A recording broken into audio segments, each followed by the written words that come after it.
రామ్ నారాయణ రామ్. కొన్నిసార్లు వేశ్యల పల్లెలో నివసించేవారు. పార్వతీ వెళ్ళి ఆయనను తీసుకొచ్చేవారు. వేశ్యల ప్రాంతం అని పిలిచే చోట ఆయన ఎంతో సౌకర్యంగా ఉండేవారు. పార్వతి ఆ స్త్రీలకు ఇలా చెప్పేవారు: మీరు ఎంత అదృష్టవంతులు, ఆయనను ఈ రూపంలో పొందుతున్నావు.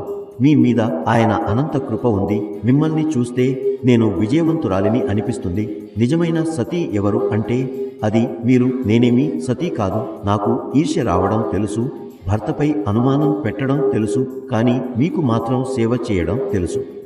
మీ శరీర ప్రాణాలతో రోజు మీ పనులు పూర్తి చేసిన తర్వాత కూడా నిజమైన మనసుతో నా భర్తకి మీరు సేవ చేస్తారు.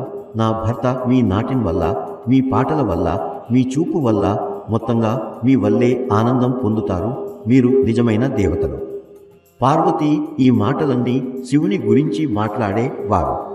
మీ వద్దకు వచ్చే మహానుభావులు ఇలాంటి వ్యవహారంలో ఉన్నారు అంటే ఎవరో అమ్మాయిని ఉంచుకుని ఉంటే వారిని చాలా దూషణలు ఎదుర్కోవలసి వస్తుంది. వారు నిస్సహాయులుగా ఉంటారు. ఈ తప్పుకు ఎవరూ తప్పించుకోలేరు.